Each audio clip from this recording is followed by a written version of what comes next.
اعوذ باللہ من الشیطان الرجیم بسم اللہ الرحمن الرحیم وَإِذَا ضَرَبْتُمْ فِي الْأَرْضِ فَلَيْسَ عَلَيْكُمْ جُنَاحٌ أَن تَقْصُرُوا مِنَ الصَّلَاةِ إِنْ خِفْتُمْ أَن يَفْتِنَكُمُ الَّذِينَ كَفَرُوا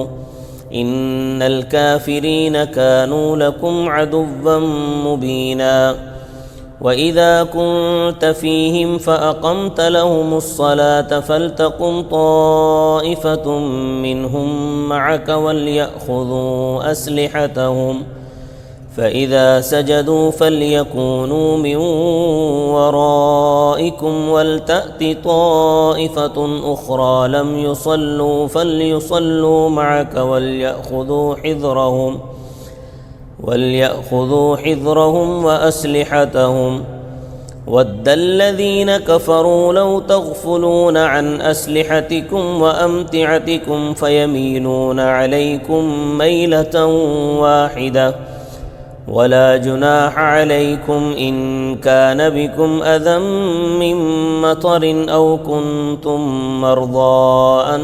تَضَعُوا أَسْلِحَتَكُمْ وَخُذُوا حِذْرَكُمْ إِنَّ اللَّهَ أَعَدَّ لِلْكَافِرِينَ عَذَابًا مُّهِينًا صدق اللہ العظیم۔ اس سے پہلے ہجرت کا ذکر تھا اور اس سے پہلے جہاد کا ذکر تھا، اور جہاد میں سفر کی ضرورت پیش آتی ہے، اور ہجرت تو نام ہی سفر کا ہے، تو اس لیے اللہ تعالیٰ نے سفر کی نماز اور خوف کی نماز کا حکم بیان فرمایا ہے۔ اس مسئلے میں اگرچہ فقہی طور پر بعض جزئیات میں اختلاف بھی ہے، لیکن محقق بات یہ ہے کہ اگر کوئی شخص 48 میل یا اس سے زیادہ کا سفر کرے، برابر ہے کہ وہ پیدل سفر کر رہا ہو یا گھوڑے پر سفر کر رہا ہو یا گاڑی پر سفر کر رہا ہو یا بس پر سفر کر رہا ہو یا جہاز پر سفر کر رہا ہو، تو وہ نماز میں قصر کرے گا، یعنی 4 رکعت والی نماز 2 رکعتیں پڑھے گا۔ 2 اور 3 رکعت والی نماز میں قصر نہیں ہے، یعنی ظہر کی جو 4 رکعت ہیں وہ 2 پڑھے گا، عصر کی 4 رکعت 2 پڑھے گا، عشاء کی 4 کے بجائے 2 پڑھے گا، فجر کی 2 رکعت 2 ہی رہیں گی، اور مغرب کی 3 رکعت 3 ہی رہیں گی، ان کی قصر نہیں ہے۔ یہ اصول تو ہے فرائض کے متعلق۔ اب رہا سنتوں کا معاملہ، تو سنتوں کے متعلق مسئلہ یہ ہے کہ اگر سفر جاری ہے، مطلب ایک گاڑی سے اترا دوسری میں بیٹھ گیا، تو جاری سفر میں سنتیں چھوڑنا بہتر ہے۔ احناف رحمہم اللہ تعالی علیہ کا مختار اور مفتہ بھی قول یہی ہے، سوائے فجر کی سنتوں کے، کہ فجر کی سنتیں سفر حضر میں پڑھنی ہے، بیماری اور تندرستی میں پڑھنی ہے، کسی حال میں بھی نہیں چھوڑنی۔ حدیث پاک میں آتا ہے کہ اگر تم میدان جنگ میں زخمی ہو کر گر پڑے ہو اور کافروں کے گھوڑے تمہیں کچل رہے ہوں، پھر بھی یہ سنتیں نہیں چھوڑنی، اور اگر سفر میں ٹھہرے ہو، چاہے 1 دن کے لیے ہی ٹھہرنا ہو، تو پھر سنتیں پڑھنی بہتر ہیں۔ اگرچہ کچھ سنتیں موقدہ ہیں اور کچھ موقدہ نہیں ہیں، لیکن سنتوں میں قصر نہیں ہے، چھوڑنی ہے تو پھر پوری چھوڑنی ہے، پڑھنی ہے تو پھر پوری پڑھنی ہے، اور اگر کہیں 15 دن یا اس سے زائد ٹھہرنے کی نیت کر لے تو پھر قصر نہیں ہے، مکمل نماز پڑھنی ہے۔ اسی طرح سفر کے دوران مقیم امام کے پیچھے نماز پڑھے گا تو پوری نماز پڑھے گا، اور اگر امام مسافر ہے تو قصر ہی پڑھے گا، اور اگر 15 دن سے کم ٹھہرنے کی نیت نہیں ہے، 15 دن سے زیادہ ٹھہرنے کی نیت ہے، تو پھر 4 رکعت پوری پڑھے گا، یعنی نماز پوری پڑھے گا، اور اگر 15 دن سے کم ٹھہرنے کی نیت ہے تو پھر 4 رکعت والی نماز 2 ہی پڑھے گا۔ اب البتہ اس بات میں اختلاف ہے کہ یہ جو سفر کے اندر نماز جو قصر ہے، یہ رخصت اور اجازت ہے یا ضروری ہے؟ حضرت امام شافعی رحمۃ اللہ علیہ فرماتے ہیں کہ رخصت اور اجازت ہے، اگر کوئی 4 بھی پڑھ لے تو گناہ گار نہیں۔ امام ابو حنیفہ رحمۃ اللہ علیہ فرماتے ہیں کہ 4 رکعت پڑھنے والا گناہ گار ہے، کیوں کہ حضرت صلی اللہ علیہ وسلم سے سفر کے دوران 4 رکعت پڑھنا ثابت ہی نہیں ہے، لہٰذا آپ کی سنت کی خلاف ورزی ہوگی اور یہ صحیح نہیں ہے۔ اب یہ دوگانہ قصر کب شروع ہوگی؟ یہ اس وقت شروع ہوگی کہ جب اپنے شہر قصبے سے باہر نکل جائے گا، یعنی جو شہر اور قصبے کا آخری مکان ہے اس کو جیسے ہی کراس کرے گا، چاہے وہ مکان کچا ہو یا پکا ہو، جب اس سے آگے نکل جائے گا تو پھر نماز جو ہے وہ قصر شروع کر دے گا۔ اس شہر یا گاؤں کی زمین کا ختم ہونا ضروری نہیں ہے، کیونکہ زمین تو لوگوں کی دور دور تک ہوتی ہے، اور پھر واپس اس جگہ پہنچنے تک، یعنی وہ جو آخری مکان تھا وہاں تک پہنچنے تک وہ قصر کرتا رہے گا، اس کے بعد نہیں۔ تو اللہ تعالیٰ نے فرمایا وَإِذَا ضَرَبْتُمْ فِي الْأَرْضِ، جب تم سفر کرو زمین میں، فَلَيْسَ عَلَيْكُمْ جُنَاحٌ، پس نہیں ہے تم پر کوئی گناہ، أَن تَقْصُرُوا مِنَ الصَّلَاةِ، یہ کہ تم کم کر دو نماز سے، إِنْ خِفْتُمْ أَن يَفْتِنَكُمُ الَّذِينَ كَفَرُوا، اگر تم خوف کرو یہ کہ تمہیں فتنے میں ڈالیں گے وہ لوگ جو کافر ہیں۔ اس زمانے میں چونکہ کافروں کا غلبہ تھا اور مسلمانوں کو ہر وقت خطرہ رہتا تھا، مگر مسلمان نمازیں پڑھتے تھے اور ان کی نمازیں ہوتی تھیں۔ حضرت عبداللہ بن زبیر رضی اللہ تعالیٰ عنہ مسجد حرام میں ایسے اطمینان کے ساتھ نماز پڑھتے تھے کہ کبوتر ان کو لکڑی سمجھ کر ان کے اوپر آ کر بیٹھ جاتا تھا، حالانکہ کبوتر بڑا ہوشیار پرندہ ہے۔ حضرت علی رضی اللہ تعالیٰ عنہ کو تیر لگا جو دوسری طرف پہنچ گیا، ساتھی جب تیر نکالنے لگے تو انہیں تکلیف محسوس ہوئی۔ حضرت علی رضی اللہ تعالیٰ نے فرمایا کہ پانی لاؤ، میں وضو کر کے نماز شروع کرتا ہوں، پھر تم تیر نکال لینا، مجھے تکلیف محسوس نہیں ہوگی۔ یعنی وہ نماز میں اس طرح ہوتے تھے جیسے ان کو نشہ پلا دیا گیا ہو۔ آج ہماری نمازیں کیسی نمازیں کہ دنیا جہان کے خیالات اور حسابات ہماری نمازوں میں چل رہے ہوتے ہیں۔ حدیث میں آتا ہے کہ دو صحابی پہرا دے رہے تھے ایک جگہ پہ، ابو داؤد شریف میں ہے یہ روایت، اور دو ساتھیوں کی ڈیوٹی تھی کہ اگر دشمن کا خطرہ ہو تو ساتھیوں کو آگاہ کرنا ہے، آ کر جس طرف سے دشمن کا خطرہ تھا اسی طرف قبلہ بھی تھا۔ تو دونوں نے آپس میں مشورہ کیا کہ دونوں کیوں جاگتے رہیں، آگاہی کرنا ہے نا، ساتھیوں کو خطرہ ہوگا تو آگاہ کر دیں گے، تو ایک سو جائے ایک جاگتا رہے۔ چنانچہ آپس میں مشورہ کر کے ایک سو گیا ایک جاگنے لگا۔ تو جو جاگ رہے تھے انہوں نے سوچا کہ ایسے خواہ مخواہ کھڑا رہوں، اس کا کیا فائدہ ہے، اس سے اچھا نفل نماز ہی پڑھ لیں، کیونکہ جس طرف دشمن کا خطرہ تھا اسی طرف قبلہ بھی تھا، تو انہوں نے، اور منہ بھی اسی طرف ہے، اگر کوئی دشمن کا خطرہ محسوس بھی ہوا تو پتہ چل جائے گا۔ انہوں نے نماز پڑھنا شروع کر دی۔ دشمن نے دیکھا کوئی آدمی کھڑا ہے، انہوں نے ایک تیر مارا، جو تیر ان کو لگ گیا، جس سے ان کا خون بہنا شروع ہو گیا۔ تو جو ساتھی سویا ہوا تھا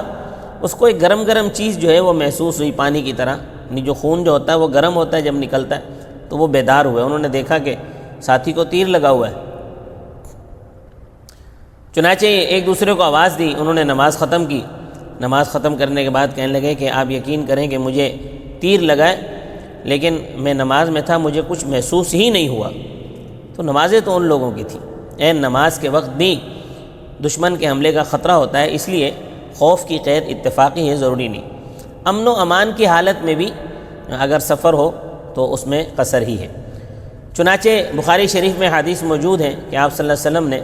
سفر حج میں مینا میں عرفات میں 2 رکعتیں پڑھی ہیں، حالانکہ وہاں کوئی خوف اور خطرہ نہ تھا۔ مالکی حضرات اور کچھ حنابلہ اب بھی وہاں ظہر اور عصر کی 2 رکعتیں پڑھتے ہیں کہ حضرت صلی اللہ علیہ وسلم نے 2 پڑھی تھی۔ دوسرے حضرات فرماتے ہیں کہ بے شک آپ صلی اللہ علیہ وسلم نے 2 رکعتیں پڑھی تھیں، لیکن آپ صلی اللہ علیہ وسلم تو مسافر تھے اور تم تو مکہ مکرمہ سے اٹھ کر آئے ہو، جو کل تقریباً 10 میل بنتا ہے، وہ تو مدینہ سے آئے تھے اور تم تو مسافر نہیں ہو۔ یہ وہاں کے مقامیوں کی بات ہو رہی ہے کہ وہ بھی 2 رکعتیں پڑھتے ہیں۔ اس لیے یہ بات سمجھ لو کہ حج کے موقع پر جب مسجد نمرہ میں جاؤ تو امام کی تحقیق کر لو، اگر وہ مقامی ہو تو اس کے پیچھے 4 رکعتیں پڑھنی، اگر مسافر ہو تو اس کے پیچھے 2 رکعتیں پڑھنی۔ اس موقع پر آن صلی اللہ علیہ وسلم 10 دن مکہ مکرمہ میں رہے، آپ صلی اللہ علیہ وسلم نے 2 رکعتیں پڑھی تھیں، یعنی 4 رکعت والی نماز قصر کی، کیونکہ اقامت کے لیے 15 دن کی نیت ضروری ہے، آپ 10 دن رہے تھے۔ اور یہ مسئلہ بھی سمجھ لیں کہ جو شخص مسجد نمرہ میں نماز پڑھے گا جو کہ عرفات میں ہے، تو 2 نمازیں یعنی ظہر اور عصر، یہ دونوں نمازیں ظہر کے وقت میں اکٹھی پڑھے گا،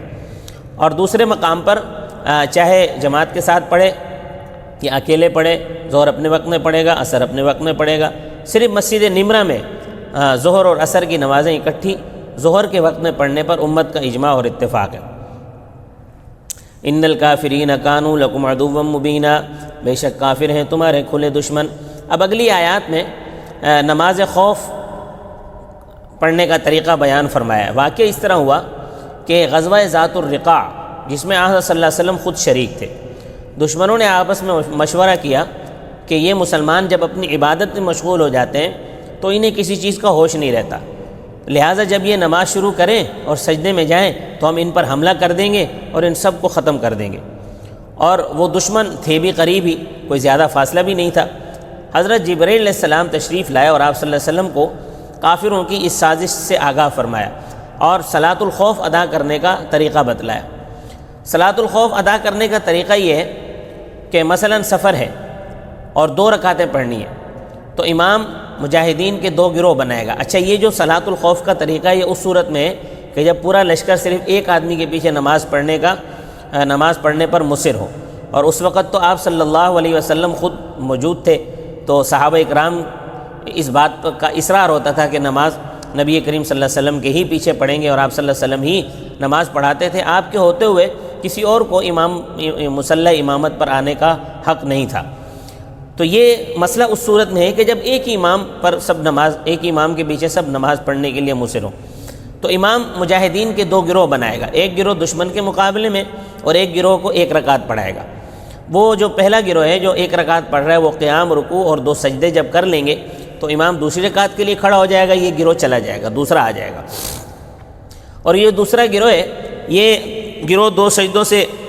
تو امام دوسری رکعت کے لیے کھڑا ہوگا تو وہ دوسرا گروہ آ جائے گا، یہ 2 سجدوں سے فارغ ہو کر یہ والا گروہ چلا جائے گا۔ تو جو دشمن کے مقابلے میں جو گروہ کھڑا ہے وہ آ کر امام کے ساتھ دوسری رکعت میں شریک ہوگا اور 1 رکعت امام کے ساتھ پڑھے گا، اتحیات تک امام کے ساتھ شریک رہے گا، یعنی 2 سجدے کر کے جب امام بیٹھے گا تو امام سلام کہے گا، یہ بغیر سلام کے اٹھ کر چلے جائیں گے، اور دشمن کے مقابلے میں یہ دوسرا گروہ کھڑا ہو جائے گا۔ پھر پہلا گروہ جو 1 رکعت پڑھ کر چلا گیا تو وہ واپس آئے گا اور اپنی دوسری رکعت پڑھے گا اور اتحیات پڑھے گا، سلام پھیر کر چلا جائے گا، دشمن کے مقابلے میں کھڑا ہو جائے گا۔ پھر دوسرا گروہ واپس آئے گا جس نے امام کے ساتھ دوسری رکعت پڑھی تھی، یہ 1 رکعت پڑھے گا، اتحیات پڑھ کر سلام پھیرے گا۔ اس طرح دونوں گروہوں کی نماز مکمل ہو جائے گی۔ یہ تو ہے سفر کی نماز۔ اور اگر حضری نماز ہے تو ترتیب یہی ہوگی، لیکن 2 رکعت کی ترتیب ہوگی۔ مسئلہ یہ ہے کہ یہ دونوں گروہ آتے جاتے آپس میں بات چیت نہیں کریں گے، البتہ ان کی اس نقل و حرکت سے نماز میں صلاۃ الخوف میں کوئی زد نہیں پڑے گی۔ یہ اس صورت میں یہ جیسے میں نے بتایا کہ امام سب ایک ہی امام کے پیچھے نماز پڑھنے پر مصر ہوں، کیونکہ سب کی خواہش اس وقت یہی ہوتی تھی کہ ہم محمد صلی اللہ علیہ وسلم کے پیچھے نماز پڑھیں، کیونکہ امام جتنا نیک ہوگا اتنا ثواب بھی زیادہ ہوگا، اور جتنی بڑی جماعت ہوگی اتنا ہر ایک کے حصے میں ثواب بھی زیادہ آئے گا۔ اسی لیے حدیث پاک میں آیا ہے اسفروا بالفجر فإنه اعظم للأجر، کہ فجر کو زیادہ روشن کر کے پڑھو تو اس میں اجر زیادہ ہے، ثواب زیادہ ہوگا۔ کیوں؟ اس کی وجہ یہ ہے کہ جب فجر دیر سے پڑھی جائے گی تو نمازی زیادہ ہوں گے مسجد کے اندر۔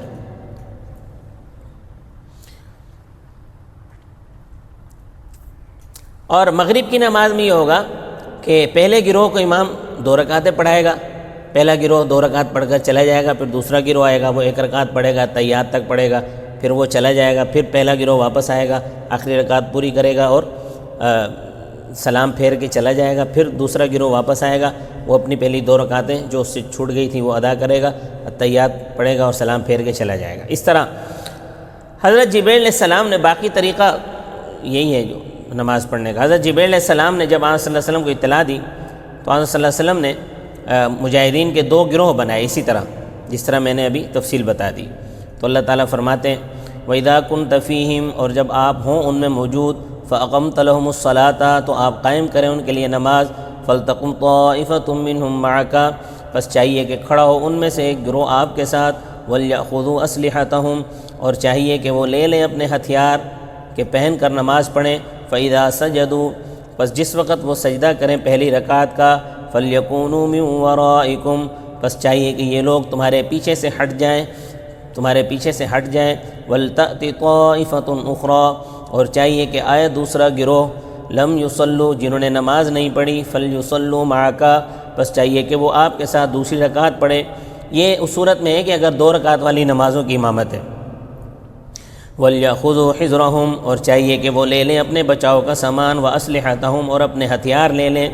کیونکہ وَدَّ الَّذِينَ كَفَرُوا پسند کرتے ہیں وہ لوگ جو کافر ہیں، لَوْ تَغْفُلُوا عَنْ أَسْلِحَتِكُمْ اگر اس بات کو کہ تم غافل ہو جاؤ اپنے ہتھیاروں سے، وَأَمْتِعَتِكُمْ اور اپنے سامان سے۔ مثلاً سر پر خود جو لیتے ہیں وہ جنگ کے دوران پہنی جاتی ہے، اور بھی جو جہاد کے لیے سامان ہوتا ہے، یہ چاہتے ہیں کہ تم اپنے اس سامان سے غافل ہو جاؤ۔ فَلْيَمِيلُونَ عَلَيْكُمْ مَيْلَةً وَاحِدَةً پس وہ حملہ کرے تم پر یک بارگی حملہ اور تمہیں ختم کر دیں۔ وَلَا جُنَاحَ عَلَيْكُمْ اور کوئی گناہ نہیں ہے تم پر، إِن كَانَ بِكُمْ أَذًى مِّن مَطَرٍ اگر ہو تمہیں کوئی تکلیف بارش کی وجہ سے، کپڑے گیلے ہو گئے تو اس وقت آدمی کو وہی ناگوار ہوتے ہیں، کپڑے ہی ناگوار ہوتے ہیں، اور اگر ان کے ساتھ ہی ان کے اوپر ہتھیار بندھے ہوئے ہیں تو اور زیادہ تکلیف ہوتی ہے۔ تو اگر بارش کی وجہ سے تکلیف ہے، او کنتم مرضی یا ہو تم بیمار، مثلا کوئی جسمانی تکلیف ہے، کوئی زخمی ہے ساتھی، تو وہ زخموں کی وجہ سے ہتھیار باندھ نہیں سکتا۔ حکم تو یہ ہے نا کہ ہتھیار باندھ کر نماز پڑھو، لیکن کوئی بارش کی وجہ سے ہتھیار نہیں باندھ سکتا، کوئی زخمی ہونے کی وجہ سے ہتھیار نہیں باندھ سکتے اپنے بدن کے ساتھ، تو ان تضعوا اسلحتکم یہ کہ تم اپنے ہتھیار اتار کر رکھ دو۔ یعنی حکم تو یہی ہے کہ ہتھیار باندھ کر نماز پڑھو، لیکن اگر یہ پریشانیاں ہیں تو ہتھیار جو ہے وہ بارش کی وجہ سے انتقال ہوتی ہے، اور تم اگر ہتھیار اوپر پہنو یا تم زخمی ہو کہ ہتھیار نہیں باندھ سکتے تو ہتھیار اتار دو، لیکن وَخُذُوا حِذْرَكُمْ اور لے لو تم اپنے بچاؤ کا سامان۔ یعنی ہتھیار ایسی جگہ پر رکھو کہ اگر خدا نہ خواستہ دشمن حملہ کر دے تو تمہیں ہتھیار اٹھانے کے لیے دور نہ بھاگ کے جانا پڑے، بلکہ بالکل قریب ہی ہو، فوراً اٹھا لو۔ یہ اللہ تعالیٰ نے مسلمانوں کو حکم دیا ہے کہ دشمن کے مقابلے میں اپنے بچاؤ کا سامان کرو۔ اگر کوئی شخص توفیق کے ہوتے ہوئے اپنا بچاؤ نہیں کرتا اور تکلیف میں مبتلا ہو جاتا ہے تو تکلیف تو اپنی جگہ اور اس کے ساتھ ساتھ گناہگار بھی ہوگا کہ اس نے اپنے بچاؤ کا سامان کیوں نہیں کیا، جبکہ اللہ تعالیٰ کا حکم ہے خذوا حذرکم اپنے بچاؤ کا سامان کرو، انتظام کرو، کیونکہ یہ وجود اللہ کی امانت ہے، اس میں خیانت نہیں ہونی چاہیے۔ ان اللہ اعد للکافرین عذابا مہینا بے شک اللہ تعالیٰ نے کافروں کے لیے عذاب ذلیل اور رسوا کرنے والا تیار کیا ہے، جو کافروں کو رسوا کر دے گا۔ اللہ تبارک و تعالیٰ مجھے اور آپ کو عمل کی توفیق عطا فرمائے۔ وما علینا الا البلاغ المبین۔